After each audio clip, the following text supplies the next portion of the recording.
দুনিয়াটাই তো জেলখানা। দুনিয়াটা কি বলেন তো? জেলখানা। ঢুকানো হলো, ঢুকলাম। এক মুরব্বী, বয়স 80 থেকে 85 বছর, আমার দিকে লম্বা একখান সালাম দিয়ে বলে, হুজুর আপনি জেলখানায় ঢুকছেন, খুব খুশি হলাম। কত বললাম যে আপনি খুশি হলেন কেন? বলেছে হুজুর ওয়াজ শুনতে যাই, আপনার অনেক দূর থেকে ওয়াজ শুনি, এত শখ হয় যে মোসাফা করব, একটু কথা বলবো, পারি না, থাকেন একটু আরামে থাকেন। খুব খুশি হয়ে গেছে। সম্মানিত ভাইয়েরা, বললাম চাচা আপনি কেন জেলখানে নাতিপতি থুইয়া? কে বাবা, বোমা হামলা, বোমা হামলা। মানে ওনার নামে দিছে কি কি মামলা? এই তো হচ্ছে অবস্থা। এগুলো কি শাসকদের উপরে শয়তান কি মার্কেটিং করেছিল? বলেন কিসের মার্কেটিং? জুলুম। জুলুম টিকে না, জুলুম। বিজামালিহি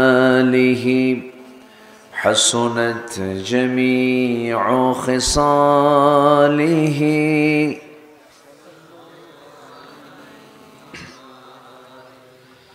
আমি কোরআনের সুর মাঝে শুনেছি যে নাম, আজানের সুর মাঝেও শুনেছি সে নাম। ও নাম শুনেছি আমি আমার হৃদয়, হে রাসূল নবীজি তোমায়, হে রাসূল নবীজি তোমায়। সবাই বলি সাল্লাল্লাহু আলাইহি ওয়াসাল্লাম। বৃহত্তর রাজশাহী অঞ্চলের নাটোর জেলার বাগাতিপাড়া উপজেলার চেটনপাড়া যুব সমাজ মাহফিল ইন্তেজামি কমিটি কর্তৃক আয়োজিত ষষ্ঠ বার্ষিকী তাফসীরুল কোরআন মাহফিল 2025 মহৎ আয়োজনের সম্মানিত সুযোগ্য সভাপতি, বটতলী সরকারি প্রাথমিক বিদ্যালয়ের সম্মানিত প্রধান শিক্ষক মকিমউদ্দিন, আজকের এই মহৎ আয়োজনের বরেণ্য মুফাসসির, নন্দিত আলেমে দ্বীন, আমার অত্যন্ত কাছের এই নাটোরের কৃতি সন্তান, খ্যাতনামা মুফাসসিরে কোরআন মুহতারাম মাওলানা রুহুল আমিন জিহাদি হাফিজাহুল্লাহ,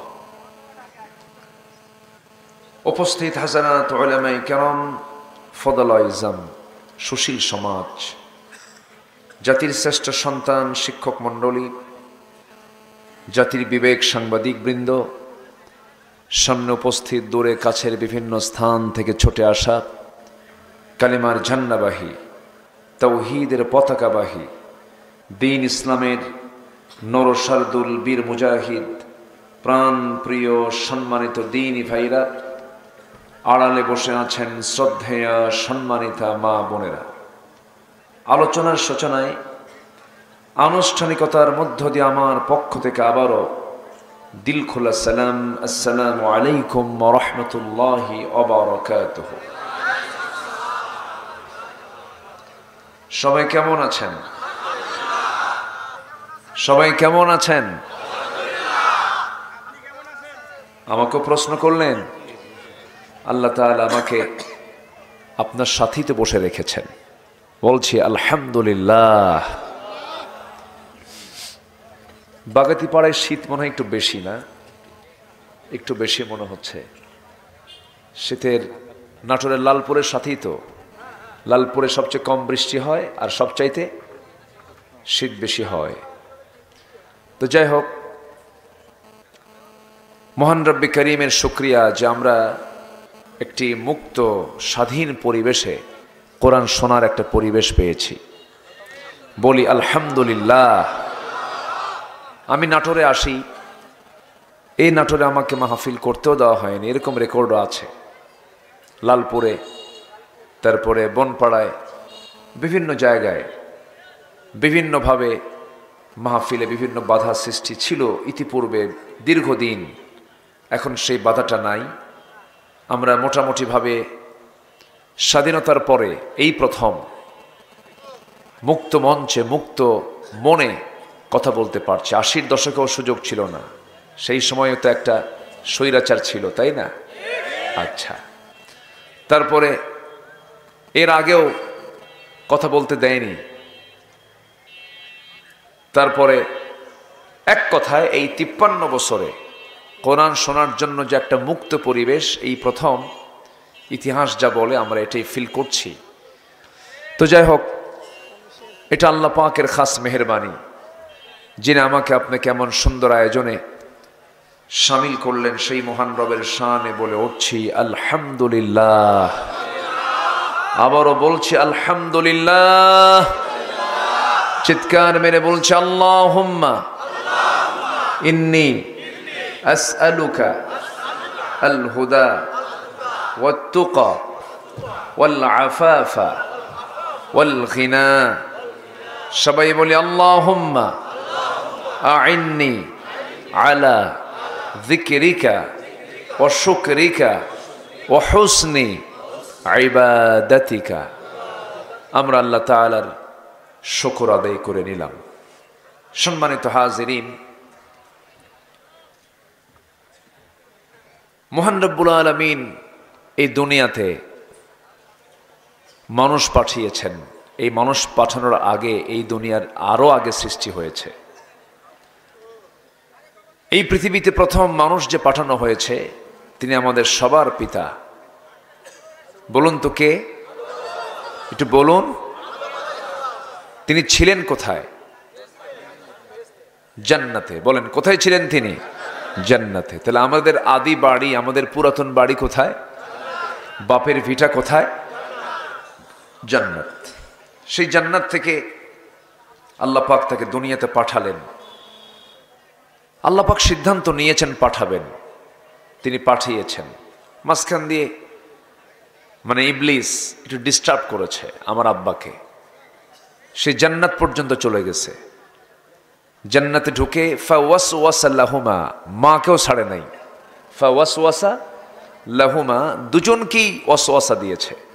ফাআযাল্লাহুমা শাইতান, দুজনকে পদস্খলন যখন ঘটায়া দিল, আল্লাহ বললেন কুলনা হাবিতু মিনহা জামিআ, যাও দুনিয়াতে চলে যাও। তাহলে শয়তান তো মনে হয় বাগাতিপাড়া চেনে না, আসতে কয় চিনে চিনে চিনে, হ্যাঁ আশপাশে ঘুরতেছে না জি। তাহলে শয়তান যদি আমার আব্বা আমার মা এই দুজনকে যদি জান্নাতের মতো এত সুরক্ষিত একটা জায়গায় ঢুকে যদি শয়তান ওয়াসওয়াসা দিতে পারে, তাহলে কি ইবলিস এলাকা চিনে না? চেনে, আসে, ওয়াসওয়াসা দেয়, অত্যন্ত সূক্ষ্মভাবে সে কাজ করে। এবং শয়তানের কিছু মার্কেটিং আছে। এই মার্কেটিং সে প্রত্যেক দিন বের হয়। এক নবীর সাথে একদিন শয়তানের দেখা। শয়তানকে বলতেছেন আল্লাহর পয়গম্বর যে তুমি যাচ্ছ কোথায়? কে মার্কেটিং করতে। কি নিয়ে যাচ্ছ? কে তিনটা জিনিস নিয়ে যাচ্ছি। কি কি নিয়ে যাচ্ছি? জুলুম। আর কি নিয়ে যাচ্ছ? কৃপণতা। আর কি নিয়ে যাচ্ছ? হিংসা। কয়টা? এই তিনটা তো আমার দেশে নাই মনে হয়। আসতে বলবেন না, আছে না নাই? যদি যদি থাকে তাহলে মার্কেটিংও কার মার্কেটিং? আচ্ছা, কার মার্কেটিং? শয়তানের। তো নবী বলতেছে তুমি এই কি বলে কৃপণতা নিয়ে যাচ্ছ কোথায়? বলতেছে এই কৃপণতা নিয়ে যাচ্ছি হলো ধনীদের মাঝে, ওরা যেন আরো কৃপণ হয়। বলুন তো বেশি কৃপণ ধনী হয় না গরিব হয়? ধনী হয়।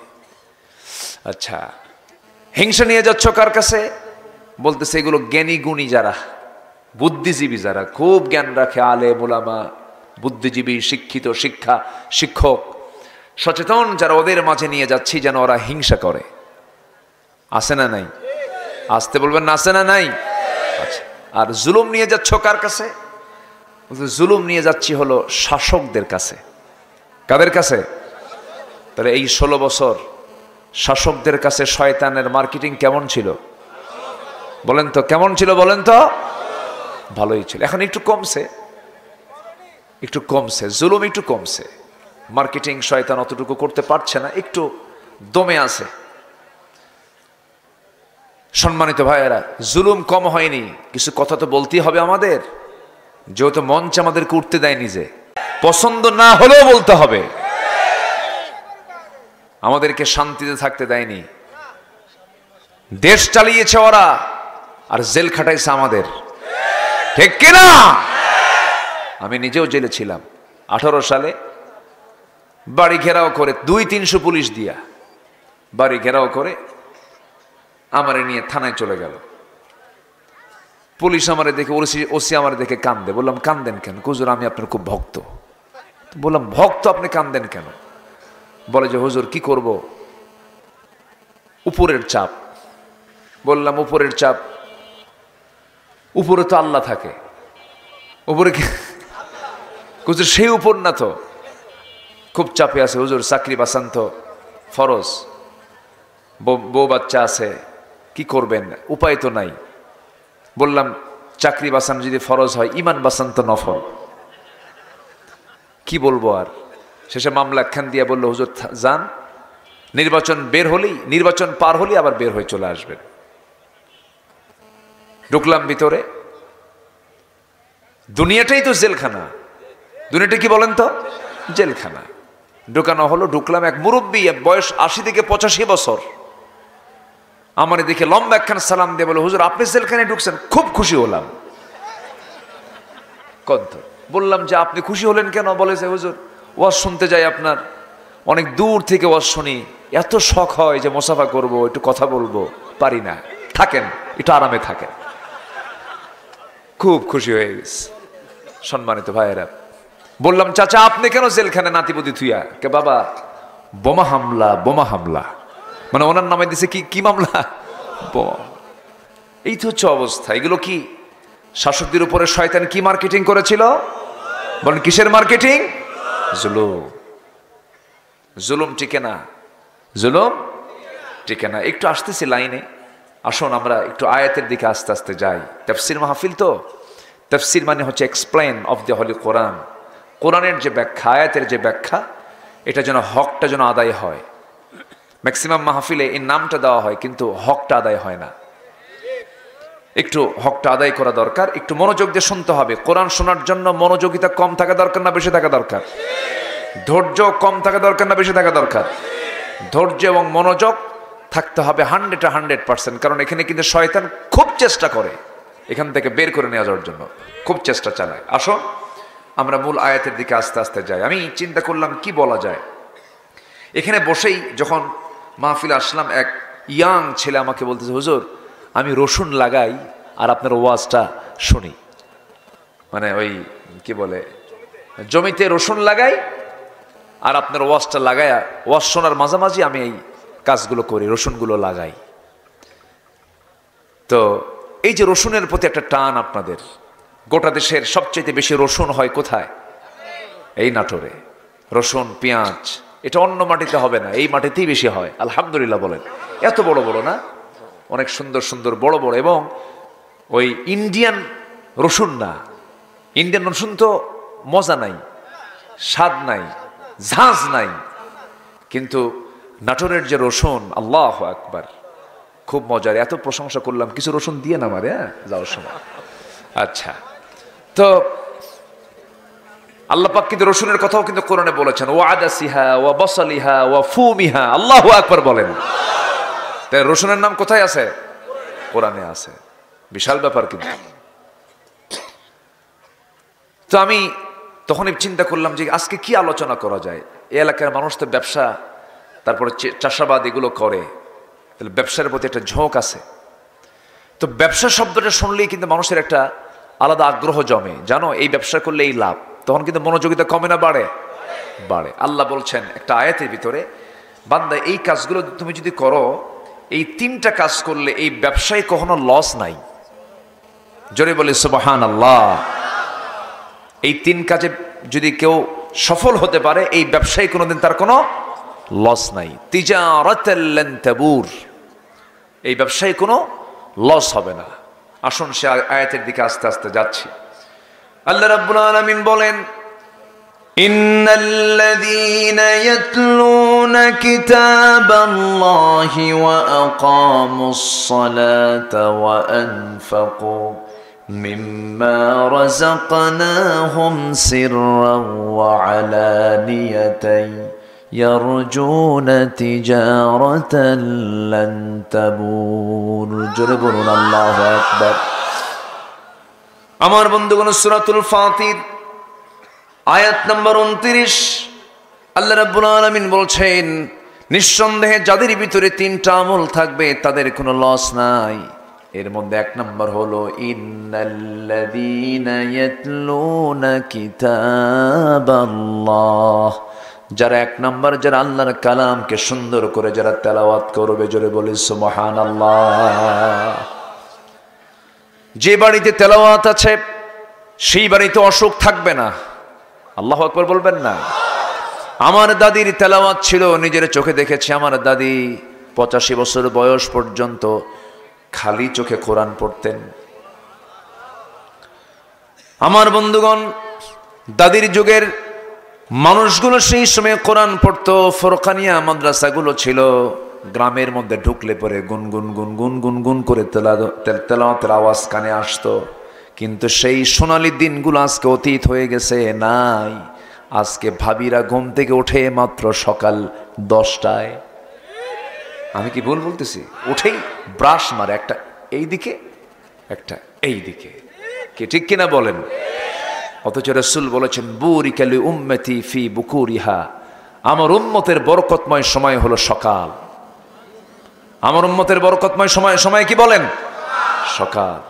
সেই সকালটা ঘুমে কাটায় দেয়। অসুখ তো হবেই, অসুখ বিসুখ ছুটবে না কখনো যদি কেউ সকালে ঘুম থেকে না উঠতে পারে। সব বরকত, সব রহমত সকাল।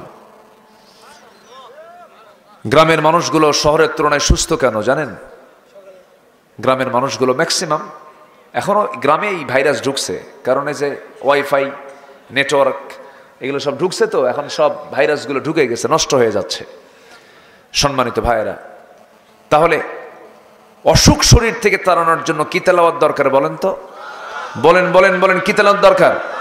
আল্লাহ রাব্বুল আলামিন বলেন, ওয়ানুনাজ্জিলু মিনাল কুরআনি মা হুয়া শিফাউন ওয়া রাহমাহ। কোরআন নাজিল করেছি তোমাদের উপরে, এটাকে শেফা করে দিয়েছি, আরোগ্য করে দিয়েছি, রহমত করে দিয়েছি। সকল রোগের শেফা হলো এই কোরআন। যদি কোনো বান্দা ইখলাসের সাথে যদি সূরা ফাতিহা পড়ে, হয়তো পানিতে একটু দম করে ফোঁ দিয়ে যদি সেই পানি পান করে, একমাত্র মৃত্যু রোগ ছাড়া সমস্ত রোগের ঔষধ আল্লাহ পাক এই সূরার মধ্যে রেখে দিয়েছে। ছোটবেলায় মা পাঠাতো হুজুরের কাছে, যেতাম, একটু ফোঁটু দিয়ে নিয়ে আসতাম। যেই মাথা নিচু করে বলতাম, হুজুর একটু মাথায় ফোঁ দিয়ে দেন। কিন্তু হুজুর খুব চালাকি করতো, আস্তে আস্তে পড়তো, জোরে জোরে বলতো না।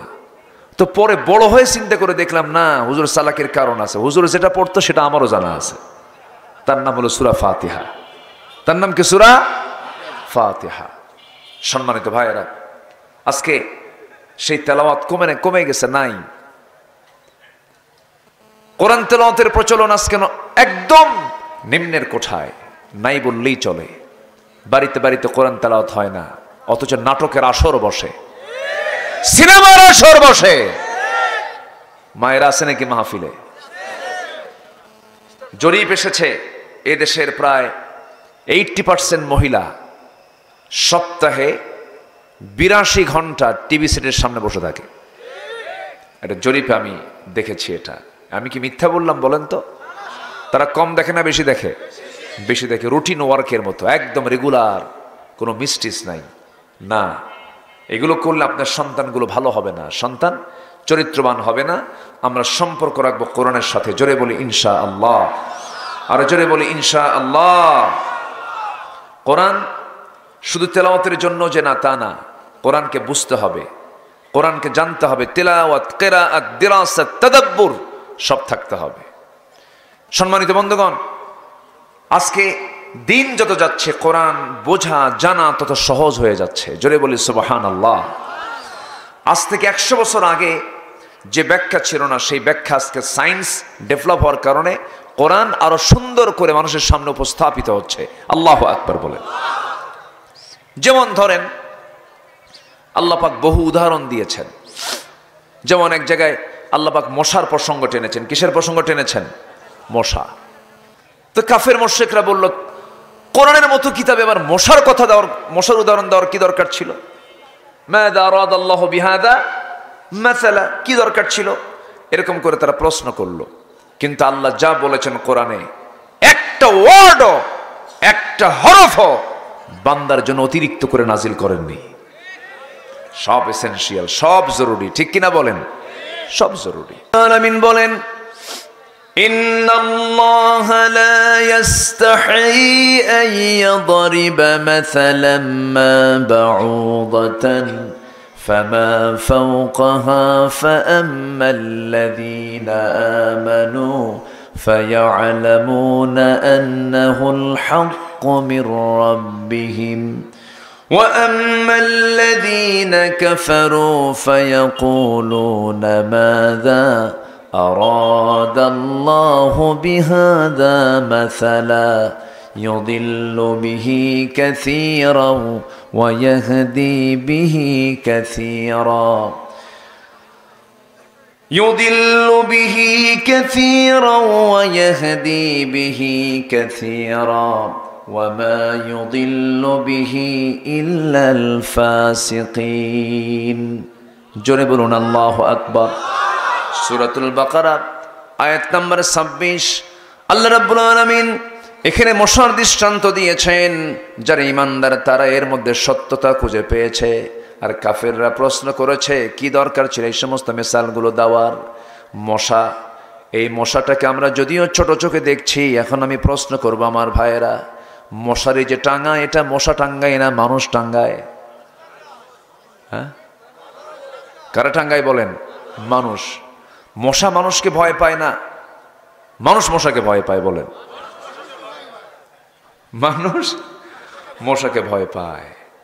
চিন্তা করে দেখেন, মানুষ, অথচ মশার ভয়ে রাতের বেলা জেলখানায় ঢোকে, চতুর্দিকে মশারি টাঙায়, আবার ব্যাট একখানা হাতে নেয়, ওই যেটাতে মারে ওটাকে কি বলে?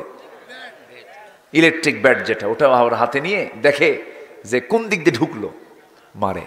কি টেনশন, মশার কামড় খাওয়া যাবে না, ডেঙ্গু, পঙ্গু, চিকুনগুনিয়া, কত কি, ম্যালেরিয়া, অনেক কিছু। এই মশাকে আল্লাহ পাক কেন উদাহরণ দিলেন? সম্মানিত বন্ধুগণ, মশা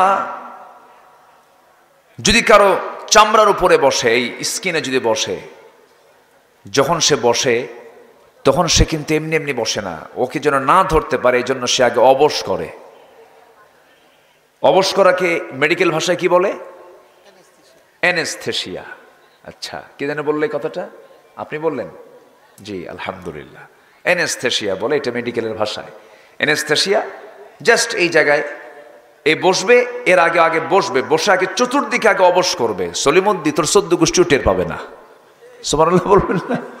আচ্ছা, অ্যানেস্থেসিয়া করে এরপরে হুল ফুটাবে, হুল ফুটায় ওর পরিমাণ মতো খাবে, পরিমাণ মতো খেলে হায়াত মোটামুটি থাকে। আর যেগুলো বেহুশ হয়ে খায়, আছে না কিছু মশা, এমন খাওয়া খাইছে আর পর আর উঠতেই পারে না, এরকম আছে না? নাই? আছে। যত বেশি খাবে কি মরণ তত কাছে আসবে, হায়াত তত কমে যাবে।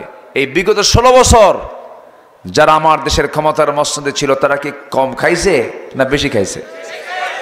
কম খাইছে না বেশি খাইছে? এই জন্য মরছে না আছে? মরছে। তাহলে উদাহরণ ঠিক না বেঠিক? উদাহরণ ঠিক আছে।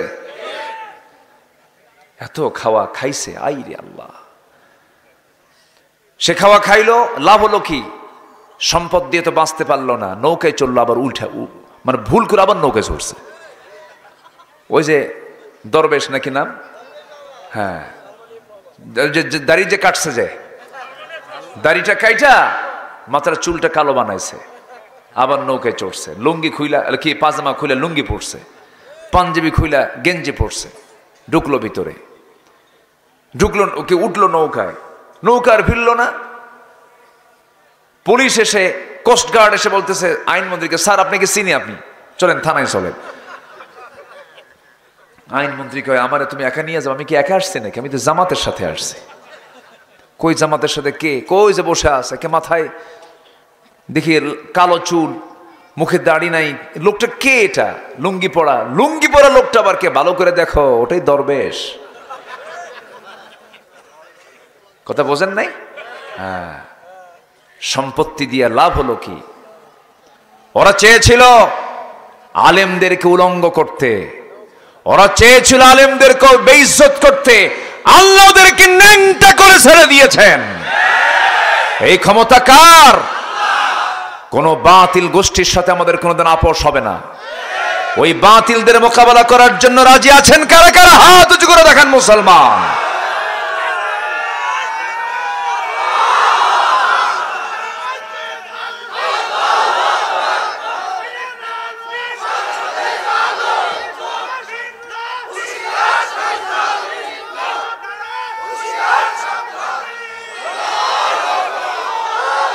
আল্লাহ কবুল করুন, জোরে বলি আমিন, আরো জোরে আমিন। দেখলাম তো অনেক কিছুই, সব দেখা শেষ। আমরা আগামী দেখতে চাই হলো কোরআনের বাংলাদেশ। যে কোরআন দিয়ে বাংলাদেশ সাজাতে চায় না, অথচ মুসলমান, সে মুসলমান নয়, সে মেকি ধরেছে, মেকি ধরেছে। সে সত্যিকারের মুসলমান হতে পারে না। মুসলমান যে সে কোরআন চাবে, মুসলমান যে সে কি চাবে? কোরআন চাবে। কোরআন কার? আসতে বলবেন না, কোরআনটা কার? আল্লাহ। কষ্ট দিচ্ছি নাকি আপনাদের? কোনো অসুবিধা নাই তো? জোরে বলি ইনশাআল্লাহ। আগে কমিটির যাওয়া লাগতো থানায় পারমিশন নেওয়ার জন্য, আর এখন থানা থেকেই ফোন দিয়ে বলে কিছু লাগবে কি ভাই? এই পরিবর্তন কে দিয়েছেন? এই পরিবর্তনকে কাজে লাগাতে হবে। যুবকরা, তোমরা অনেক রক্ত ঝরেছ, তোমাদের রক্তের এই প্রতিদান অবশ্যই জাতির দেওয়া উচিত। তোমাদের সামনে কাজ করতে হবে, অন্যের প্রতিবাদ করতে হবে। কোন জালিম তাগুতি শক্তির কোনোদিন উত্থান ঘটতে দেওয়া যাবে না। মাথায় রাখতে হবে এগুলো। আমি তো ভাবছিলাম যুব সমাজ মনে নষ্ট হয়ে গেছে, ইয়াবা খায়, নেশা টেশা, ডিভাইস আসক্ত হয়ে গেছে, কিন্তু না, জাতে মাতাল তালে ঠিক। একদম গণভবনকে বলে দিয়েছে 45 মিনিটস গো আউট, ঠিক কিনা? না খায় আছে লাঞ্চ করবো গণভবনে গিয়া। একদম সত্যি ওরা লাঞ্চ করছে গণভবনে গিয়া। লাঞ্চ করছে, লাঞ্চ করেছে। সম্মানিত ভাইয়েরা, কষ্ট পাচ্ছেন নাকি আপনারা? যদি যদি ওই যুবকরা যদি সাহস হারিয়ে ফেলতো, যুবকদের হৃদয়ে যদি আল্লাহ ভয় ঢুকায় দিতেন, আজকে কি সিচুয়েশন তৈরি হতো বলেন? আল্লাহ তাআলা সরাসরি মদদ দিয়েছেন। আল্লাহ তাদের দিল থেকে ভয়টা তুলে দিয়েছিলেন। আল্লাহু আকবার বলেন। সাহায্যকার, সাহায্যকার, এটা বলা যাবে না। আমরা আল্লাহর শুকরিয়া আদায় করব, আল্লাহর কৃতজ্ঞতা আমরা আদায় করব। জোরে বলি আলহামদুলিল্লাহ, জোরে বলি আলহামদুলিল্লাহ। সকল ফয়সালা কার? আল্লাহ। তাহলে আমরা আল্লাহর কালামকে তেলাওয়াত করব না ইনশাআল্লাহ? আল্লাহর কালাম তেলাওয়াত করব কি কম কম না বেশি বেশি? কোরআন শুনবো বেশি, গান শুনবো? গান শুনবেন কম কম,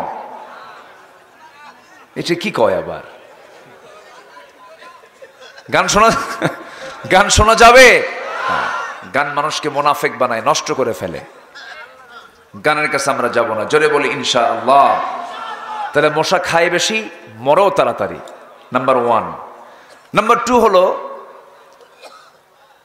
আপনি রাতের বেলা ঘুমিয়ে পড়েছেন, দেখলেন ঘরের ভিতরে কোথাও মশা নাই, চিহ্নই নাই। শীতের রাত তো, মশারি ছাড়া শোয়া মাত্রই কিছুক্ষণ পর আপনার কানের কাছে এসে কি সুন্দর গান গাচ্ছে, সারেগামা পাদানিসা শুরু হয়ে গেছে। তাহলে এই যে আওয়াজ গুনগুন করে আপনার কানের কাছে এসে, অন্ধকারে ওর চোখ কোথায়? ও দেখলো কেমনে? আপনার চোখে পড়লো না মশা, ও আপনার খুঁজে বের করলো কেমনে? সায়েন্স বলছে 75 ফিট দূর থেকে মশা টের পায় এখানে কোন সলির মধ্যে শুয়ে আছে। সুবহানাল্লাহ বলবেন। কত ফুট দূর থেকে? 75 ফুট দূর থেকে। তার সেন্সর কি? এবং এই মশাটা আপনার কানের কাছে এসে যে ভন ভন ভন ভন আওয়াজ করতেছে, এই আওয়াজটা কিন্তু তার মুখের আওয়াজ নয়, তার পাখার আওয়াজ। তার পাখা যে নড়ায়, তার পাখা যে ঝাপটানি মারে, প্রতি সেকেন্ডে বিজ্ঞান বলছে মশা তার পাখা নড়ায় প্রতি সেকেন্ডে 500 থেকে 600 বার।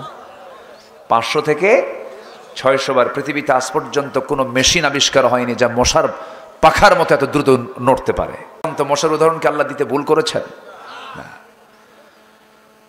আমার বন্ধুগণ, নাম্বার 4 হলো এই মশার কামড় খেয়ে একজন কাফের তার ব্রেন পর্যন্ত ন্যাংরা মশা পৌঁছে গিয়ে তাকে কামড়ায় কামড়া শেষ করে দিয়েছে। সেই কাফেরটার নাম কি বলুন? আসতে বলবেন না। সেই কাফেরটার নাম কি? নমরুদ।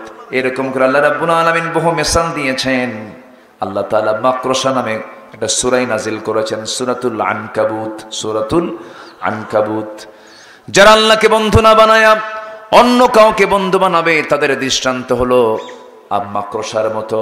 আল্লাহ রাব্বুল আলামিন সুন্দর করে বলছেন, মাসালুল লাযীনা ইত্তাখাযু মিন দুনিল্লাহি আউলিয়া কামাসালিল আনকাবুত ইত্তাখাযাত বাইতান ওয়া ইন্না আওহানাল বুয়ুতি লাবাইতুল আনকাবুত লাউ কানু ইয়ালামুন। জোরে বলুন আল্লাহু আকবার। আল্লাহ রাব্বুল আলামিন বলেন, যারা আমি আল্লাহ আমাকে গার্ডিয়ান না মনে করে, অভিভাবক না মনে করে অন্য কাউকে গার্ডিয়ান মনে করবে, ওলি মনে করবে, অভিভাবক মনে করবে, তাদের দৃষ্টান্ত হলো মাকড়সার মতো। কার মতো বলেন? মাকড়সা। মাকড়সার ঘর বাড়ি কার? ঘরের বাড়ির ভিতরে। বলেন বলেন বলেন। আমাদের ঘর বাড়ির ভিতরেই তার ঘর বাড়ি, কিন্তু এত দুর্বল ঘর বাড়ি, শুধু একটা ঠোকা মারলেই পড়ে যায়, ভেঙে যায়, চুরমার হয়ে যায় তার দুর্বল ঘর। এখানে একটা ব্যাখ্যা আছে, সায়েন্টিফিক ব্যাখ্যা আছে। আমার বন্ধুগণ, এই যে মাকড়সা, পুরুষ এবং স্ত্রী মাকড়সা রয়েছে, আমার বন্ধুগণ, এর মধ্যে বহু প্রজাতি রয়েছে। এর মধ্যে একটা প্রজাতি হলো ওই মাকড়সাগুলো স্বামী এবং স্ত্রী যখন যৌন মিলনে মিলিত হয়, ইন্টারকোর্স যখন কমপ্লিট হয়ে যায়, স্ত্রী মাকড়সা প্রচণ্ড ক্ষুধার্ত হয়ে যায়, প্রচণ্ড সে ক্রেজি হয়ে যায়, রাগান্বিত হয়ে যায়, ক্ষুধার যন্ত্রণায় ছটফট করতে করতে সহ্য করতে না পেরে ক্ষুধা, সে তার স্বামীকে কামড় মেরে মেরে ফেলে, তার স্বামীকে খেয়ে ফেলে। চিন্তা করছেন আপনি? তাহলে আল্লাহ যে বলছেন, যারা আল্লাহকে বাদ দিয়ে অন্য কাউকে অভিভাবক মনে করবে, তাদের দৃষ্টান্ত হলো মাকড়সার মতো। অর্থাৎ মাকড়সার সংসারটা এমন সংসার, বউ স্বামীকে খাইয়া ফেলে, বউ স্বামীকে খাইয়া ফেলে। তাহলে আল্লাহ পাক কত আগে এই দৃষ্টান্ত দিলেন। আজকে সায়েন্স ব্যাখ্যা বের করে, কি সুন্দর ব্যাখ্যা করে কোরআনের অর্থকে আরো উজ্জ্বল করে দিয়েছে। আল্লাহু আকবার বলেন। সম্মানিত ভাইয়েরা, সম্মানিত বন্ধুগণ, আমরা কোরআনের সাথে সময় দেব বেশি। জোরে বলি ইনশাআল্লাহ, জোরে বলি ইনশাআল্লাহ। সাইয়েদনা ওমর ফারুকের নাম শুনছেন না সবাই? কয় নাম্বার খলিফা? বলেন, কয় নাম্বার খলিফা? উনি কি আগে মুসলমান ছিলেন? রসুলকে কি মহব্বত করতে গেছেন না মারতে গেছেন? চিন্তা করুন কি আইডিয়া তার ছিল।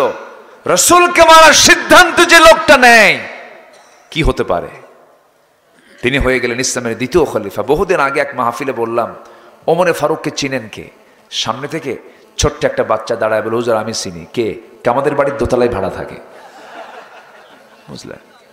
তো বললাম, আব্বু তুমি 100তে 100 পাইছো, কারণ তোমার বুদ্ধি যদ্দূর উত্তরও তদ্দূর। সাইয়েদনা ওমর ফারুক রাদিয়াল্লাহু তাআলা সাধারণ কোনো মানুষ ছিলেন না, অসাধারণ হয়ে গিয়েছেন। কিসের কারণে? কোরআন তেলাওয়াতের কারণে। কোরআন তেলাওয়াত করেছেন, কোরআন তেলাওয়াত শুনেছেন তিনি। আমার বন্ধুগণ, আমর ইবনে হিশাম ঘোষণা করে দিল ওরফে আবু জেহেল। আমর ইবনে হিশাম ওরফে আবু জেহেল ঘোষণা করলো, কে আছো মুহাম্মদ বিন আব্দুল্লাহকে দুনিয়া থেকে বিদায় করে দেবে? কেউ সাহস পায় না। খাত্তাবের ছেলে ওমর, 2 ওমর, আবু জেহেলের নামও আমর, এনার নামও ওমর। সঙ্গে সঙ্গে ওমর ইবনে খাত্তাব বললেন, আবু জেহেল চিন্তা করো না, এই সিদ্ধান্ত আমি নিলাম, আমি তাকে মেরে ফেলবো। নাঙ্গা তরবারি নিয়ে বের হয়ে গেছেন ওমর ফারুক রাদিয়াল্লাহু তাআলা রাসূলকে মারার জন্য। কিন্তু তিনি যখন নবীর দরবারের দিকে রওনা করলেন, একজন সাহাবী বলে ফেলেন, ওমর তুমি কোথায় যাও? তোমাদের নবীকে দুনিয়া থেকে বিদায় করার জন্য যাচ্ছে। তুমি কি জানো তোমার বোন ভগ্নিপতি সহ কালিমা পড়ে মুসলমান হয়ে গেছে? এই একটা কৌশল করলেন, লাইনটা চেঞ্জ করে দিলেন। ওমরে ফারুক আগে বোনের বাড়ির দিকে রওনা করলেন, এদিকে দৌড় মেরে গিয়ে রাসূলকে বলছেন, হুজুর ওমর আসতেছে নাঙ্গা তরবারি নিয়ে আপনাকে মেরে ফেলার জন্য। রাসূল বলছেন, সাহাবীরা টেনশন করো না, ওমরের দিলটা আল্লাহ রাব্বুল আলামিন কোরআনের জন্য কবুল করে নিয়েছে। জোরে বলে সুবহানাল্লাহ। কোরআন এটা যে কত বড় মহা উপহার আল্লাহর পক্ষ থেকে, কোরআনটার সঙ্গে আমরা সম্পর্ক রাখবো। জোরে বলি ইনশাআল্লাহ। তাতে কোনো লস মনে আছে কিনা আপনাদের? সূরা ফাতির 29 নম্বর আয়াত, 3 কাজে লস নাই, এর মধ্যে 1 নম্বর আলোচনা শুরু হয়ে গেছে। কিন্তু একটু কান লাগাবেন সবাই, একটু মনোযোগ দিয়ে শুনবেন। আমার বন্ধুগণ, সাইয়েদনা ওমর ফারুক রাদিয়াল্লাহু তাআলা আনহু দরজার কাছে গিয়ে নক করলেন। নক করার আগেই তিনি ভিতর থেকে কিছু আশ্চর্যজনক কিছু আয়াত তার কানে চলে আসলো। আয়াতগুলো শুনলেন, দিলটা নরম হলো, কিন্তু রাগ তো কমে নাই। দরজা খোলার সঙ্গে সঙ্গে বোনকে চপেটাঘাত করে জমিনে ফেলে দিলেন। বোন মার খেয়ে রক্তাক্ত হয়ে বলছে, ভাই রে, তোমার দেহে যার রক্ত, আমার দেহ সেই পিতার রক্ত, তুমি সেই পিতার সন্তান, আমি যে পিতার সন্তান। আজকে তুমি যদি আমাকে মারতে মারতে দুনিয়া থেকে বিদায়ও করে দাও, আমি যে আল্লাহর কালামের মজা পেয়েছি, দিনের যে মজা পেয়েছি, আল্লাহর দিন থেকে এক চুল পরিমাণ আমি তোমার বোন কখনো নড়বো না। জোরে কোন সুবহানাল্লাহ। ওমরে ফারুক মনে মনে চিন্তা করে, হারে কি চেতনা লালন করেছে, ভাইয়ের সম্পর্ক ছিন্ন করতে চায়। কি যেন শুনলাম, চট করে বলা হলো, হে আমার বোন শোনো, কি তেলাওয়াত করতেছিল তোমরা, আমারে দাও তো দেখি। লুকিয়ে থাকা তার ভগ্নিপতি চট করে আড়াল থেকে বের হয়ে এসে বলতেছে, ও ওমর, তোমার জন্য রাসূল গতকালকে দোয়া করেছেন, মনে হয় তোমার জন্য আল্লাহ পাক দিলটা নরম করে দিয়েছেন, আল্লাহ পাক তোমার জন্য কবুল করে নিয়েছেন। যখন তার সামনে সূরা তাহা দেওয়া হলো, সূরা তাহা পড়ছেন, একটা করে আয়াত পড়ছেন, ওমর ফারুক কাঁদতেছেন। তাহা মা আনজালনা আলাইকাল কুরআনা লিতাশকা। এই আয়াত যখন পড়তেছিলেন, চোখের পানিতে তার গাল ভিজে যাচ্ছিল।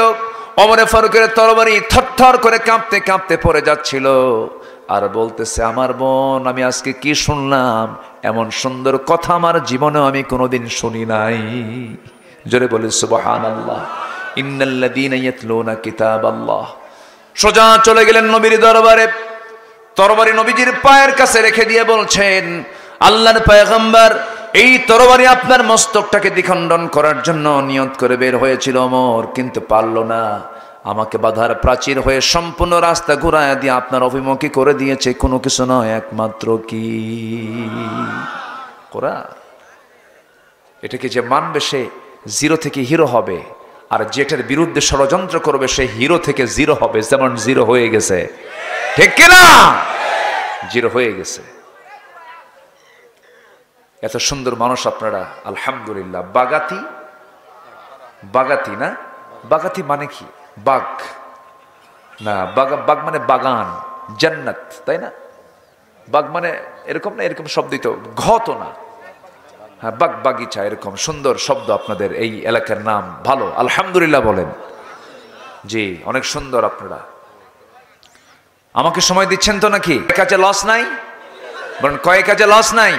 নাম্বার 1, কোরআন আমরা সুন্দর করে তেলাওয়াত শুনবো, করবো। জোরে বলি ইনশাআল্লাহ।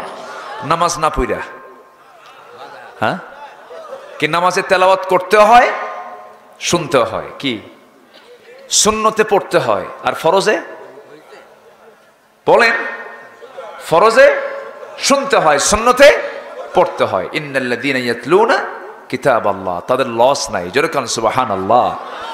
কেমন লস নাই দেখেন, ফজরের 2 রাকাত সুন্নাত যদি কেউ পড়ে, ফজরের 2 রাকাত সুন্নাত যদি কেউ পড়ে, আল্লাহর কালাম দিয়ে তেলাওয়াত করে নামাজটা যদি পড়ে, আমার রাসূলের একদম জবান থেকে হাদিস, সহিহ হাদিস, রাকাতাই সালাতুল ফজর খায়রুম মিনাদ দুনিয়া ওয়া মা ফিহা।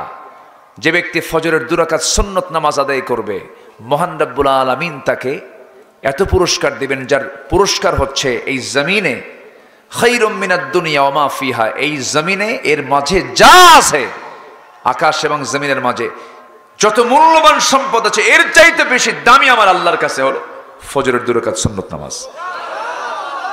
তাহলে কি লস হলো না লাভ হলো? লস হলো না লাভ হলো? লাভ হলো। ফজরের 2 রাকাত সুন্নত, ফরজ কিন্তু না, শুধু 2 রাকাত সুন্নত। আমি মুসাফির হালতে থাকলেও, আমি যদি মুসাফির হালতেও থাকি, এই হাদিসটা যেদিন আমি পড়েছি সেদিন থেকে নেমে আজ পর্যন্ত আমি চেষ্টা করি, আমি লোভটাকে সংবরণ করতে পারি না। এই 2 রাকাত নামাজ আমি কেমনে বাদ দেব? পড়ি। যদি আল্লাহ পাক রুখসত দিয়েছেন মুসাফির হালতে সুন্নতের কোনো গুরুত্ব নেই, সুন্নত না, যেখানে আল্লাহ পাক ফরজই কমায় দিয়েছেন, সুন্নত নাই, এরপরও আমি পড়ার চেষ্টা করি, পড়ি। আমার কেমন যেন এটাকে মিস মনে হয়। সম্মানিত ভাইয়েরা, দুঃখ লাগে ফজরে মুসল্লি নাই, জানেন? ফজরে মুসল্লি খুঁজে পাওয়া, আমি কি ভুল বলছি ভাই বলেন তো? আমি কি ভুল বলছি? আগের মসজিদের বেড়ার মসজিদে মুসল্লি ভরে যেত, আর এখন এসের মসজিদে মুসল্লি 3 জন, ইমাম, মুয়াজ্জিন, খাদেম। আমি কি ভুল বলতেছি? আসল মুসল্লি কোন ওয়াক্তের বলেন? কোন ওয়াক্তের মুসল্লি বলেন? আসল মুসল্লি কোন ওয়াক্তের হতে পারে? ফজরের। বলেন কোন ওয়াক্তের? বলেন। আসল মুসল্লি হলো ফজর। সবাই কি নামাজ পড়তে রাজি আছেন? কয় ওয়াক্ত নামাজ? কয় ওয়াক্ত নামাজ? 5 ওয়াক্ত নামাজ পড়বেন। কারা কারা একটু হাত তুলে দেখান তো দেখি। চিৎকার মেরে বলি, ইয়া আল্লাহ, আমাদেরকে তোমার কোরআন দিয়ে, তোমার কোরআন তেলাওয়াত করে ফজর, জোহর, আসর, মাগরিব, ইশা 5 ওয়াক্ত সালাত আদায় করার তৌফিক তুমি আল্লাহ দিয়ে দাও। জোরে বলি আমিন। আরো জোরে আমিন, আরো জোরে আমিন। নামাজ পড়লে লস না লাভ? বলেন লস না লাভ? আমার নবীজির শেষ বাক্য কি ছিল জানেন? আহা, আমার নবীজি যখন মারা যাবেন, কয়েক ওয়াক্ত নামাজ তার জামাতে হয় নাই, খুব আফসোস করেছেন, আহারে আমি জামাত পড়তে পারলাম না। আমার নবীজি কোরআন তেলাওয়াতে খুব বেশি মজা নিতেন, আনন্দ নিতেন। আমার নবীর সামনে যখন কোরআন নাজিল হতো তিনি তাড়াহুড়ো করতেন, তাড়াহুড়ো করে মুখস্থ করার চেষ্টা করতেন। আল্লাহ বলতেন, হে রাসূল, আপনি এত তাড়াহুড়া করেন কেন? তাড়াহুড়া করেন কেন? লা তুহাররিক বিহি লিসানাকা লিতাআজালা বিহি। হে নবী, আপনি আপনার জিহ্বাকে আপনি বেশি নড়াবেন না, আমি আল্লাহ নিজে আপনার সিনার মধ্যে জমা করে দেব। আমার নবীজি এত সুন্দর করে বেশি বেশি কোরআন তেলাওয়াত করতেন। যখন তিনি বসে থাকতেন, যখন তিনি সুযোগ পেতেন, কোরআনটা পড়তেন সুন্দর করে। আমার বন্ধুগণ, আমার নবীজি জীবনের শেষ লগন যখন চলে আসে, দুনিয়া থেকে যখন বিদায় নিবেন, একবার হুঁশ একবারে বেহুশ, রাসূল ইন্তেকাল করবেন। ইন্তেকালের সময় ঘনিয়ে এসেছে। আমার নবীজি অসুস্থ দেহ নিয়া কোনো স্ত্রীর ঘরকে পছন্দ না করে সবচেয়ে বেশি প্রাধান্য দিয়েছেন আম্মা জান আয়েশার ঘরকে। আম্মা জান আয়েশার ঘরের মধ্যে ঢুকে বলছেন, আয়েশা, শরীরটা আমার ভালো যাচ্ছে না, মনে হয় মরে যাব, দুনিয়া থেকে বিদায় নিয়ে নেব, প্রচন্ড মাথা ব্যথা হচ্ছে আয়েশা, প্রচন্ড জ্বর, দেখো প্রচন্ড জ্বর আমার গায়ে শুরু হয়ে গেছে, মনে হয় মরে যাব। এবং নবীজিকে দুনিয়া থেকে বিদায় করার জন্য ইহুদিরা আমার নবীর খাবারের মধ্যে তারা বিষ পর্যন্ত ঢুকিয়ে দিয়েছিল। নবীজিকে বিষ প্রয়োগে হত্যার চিন্তা করেছিল। ওই খাবারের মধ্যে যে বিষ প্রয়োগ করা হয়েছিল, সেই বিষ মিশ্রিত খাবার খেয়ে 2 জন সাহাবী সঙ্গে সঙ্গে দুনিয়া থেকে বিদায় নিয়েছিলেন। রাসূল বেঁচে ছিলেন, কিন্তু শেষ জীবনে রাসূল যখন মারা যান, বিষক্রিয়া দেখা দিল, খুব কষ্ট পাচ্ছিলেন রাসূল। রাসূল বলছেন, আয়েশা রে, মাথার চরম যন্ত্রণা, মাথায় একটু পানি ঢেলে দাও। তো পানি ঢেলে দেওয়া হলো, আজান দেওয়া হলো। সাইয়েদনা বেলাল যখন আজান দিলেন, নবীজি অভ্যাস অনুযায়ী আস্তে করে উঠে মসজিদে যাওয়ার জন্য প্রিপারেশন নিচ্ছিলেন। এমন সময় আম্মা জান আয়েশা দেখেন রাসূল মাথা ঘুরে পড়ে যেতে নিচ্ছেন, চট করে ধরে ফেললেন আর বলছেন, আমার স্বামী, ইয়া রাসূলুল্লাহ, আপনি বুঝি আর জামাতে নামাজ পড়তে পারবেন না? আমার নবীজি বলে ফেলছেন, আয়েশা রে, মনে হয় আমার সেই শারীরিক শক্তিটা নেই যে আমি জামাতে নামাজ পড়াতে পারবো। কিন্তু নামাজ তো চালাতেই হবে, নামাজ তো একজন পড়াবেই, কিন্তু নামাজ পড়ানোর দায়িত্ব আমি কাউকে দেব না। তোমার আব্বা আবু বকরকে বলো আমার মুসল্লায় যেন দাঁড়ায় নামাজটা আদায় করে নেয়। রাসূল নেতৃত্ব দিয়ে সৃষ্টি করেছেন নামাজ থেকে। কিসের থেকে বলেন? নামাজ থেকে। সমাজের নেতৃত্ব আসতে হবে কিসের থেকে বলেন? নামাজ থেকে। যে সমাজের নেতৃত্ব নামাজ থেকে আসবে না তারা হবে চোর। তারা হবে কি? চোর। চাঁদাবাজি এখনো আছে না নাই?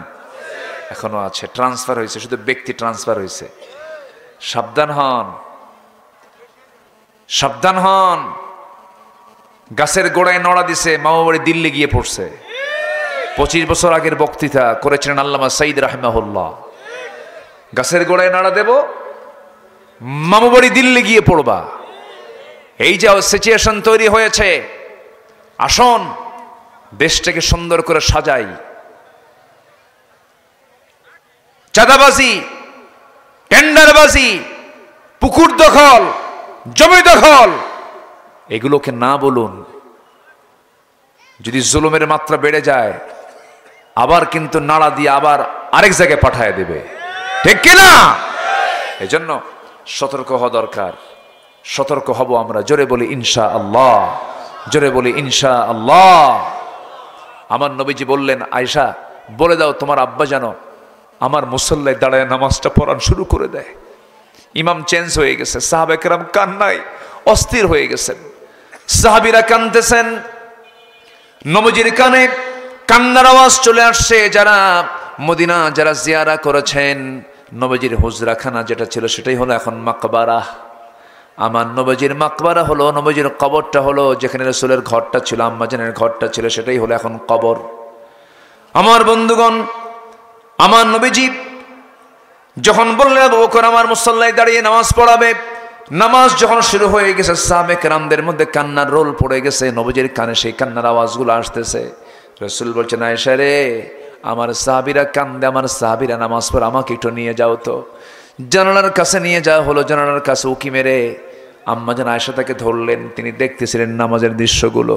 নামাজের দৃশ্যগুলো দেখেন, আর আমার নবীজির চোখের কোনা বেয়ে বেয়ে টপ টপ করে পানি পড়ে। নবীজি আমার কান্দেন। এবার বলছেন, ওরে আয়েশা, আমার সাহাবীরা দেখো কত সুন্দর করে নামাজ পড়তেছে। আম্মাজান আয়েশা বলছেন, ইয়া রাসূলুল্লাহ, সুন্দর করে নামাজ পড়ছে অথচ আপনি কাঁদতেছেন কেন? এটা তো আনন্দের সংবাদ। রাসূল বলছেন, আয়েশা রে, মানুষ দুইটা সময় কান্দে, একটা হলো চরম দুঃখের সময়, একটা চরম আনন্দের সময়। তুমি কি জানো এই নামাজ কায়েমের সংগ্রাম করতে গিয়ে কাফেররা মক্কার মাটিতে আমাকে সেজদারত অবস্থায়, রুকু থাকা অবস্থা আমার পিঠের উপরে পচা নাড়ি বুড়ি চাপায়া দিয়েছে। আমি মুখ থুবড়ে জমিনে পড়ে গেছি।